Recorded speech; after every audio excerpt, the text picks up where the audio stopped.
ഒമർ ലുലു സംവിധാനം ചെയ്ത അഡാർ ലവിലൂടെ ശ്രദ്ധേയയായ താരമാണ് നടി റോഷ്ന. സോഷ്യൽ മീഡിയയിൽ സജീവമായ താരം പുതിയതായി പങ്കുവച്ച ഒരു പോസ്റ്റാണ് ആരാധകർക്കിടയിൽ ശ്രദ്ധേയമാകുന്നത്.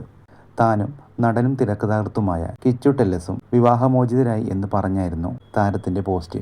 ഒരുമിച്ച് ചിലവഴിച്ച 5 വർഷങ്ങൾക്ക് ശേഷം തങ്ങൾ സ്നേഹത്തോടും ബഹുമാനത്തോടും കൂടി വഴിപിരിയാൻ തീരുമാനിച്ചുവെന്നാണ് നടി കുറിപ്പിൽ പറയുന്നത്. സോഷ്യൽ മീഡിയയിൽ ആഘോഷിക്കാൻ വേണ്ടിയല്ല താൻ ഈ കാര്യം പറയുന്നതെന്നും എന്നാൽ ഇത് വെളിപ്പെടുത്താൻ ശരിയായ സമയം ഇതെന്ന് തോന്നി എന്നാണ് നടി പറയുന്നത്. 2 വ്യത്യസ്തമായ വഴികളിലൂടെ സമാധാനത്തോടെ തങ്ങൾക്ക് ജീവിതം തുടരേണ്ടതുണ്ട്. എല്ലാവർക്കും താൻ സമാധാനം ആശംസിക്കുന്നുവെന്നും തന്റെ ഈ പോസ്റ്റ് ചിലർക്ക് സന്തോഷമായേക്കാം, അവരുടെ ആ സന്തോഷം തുടരട്ടെ എന്ന് താൻ ആത്മാർത്ഥമായി പ്രാർത്ഥിക്കുന്നുവെന്നും താരം കുറിച്ചു. ഇപ്പോഴും തങ്ങൾ വളരെ അടുത്ത സുഹൃത്തുക്കളാണ്. ഇക്കാര്യം മറച്ചുവെക്കാൻ താൻ ആഗ്രഹിക്കുന്നില്ല.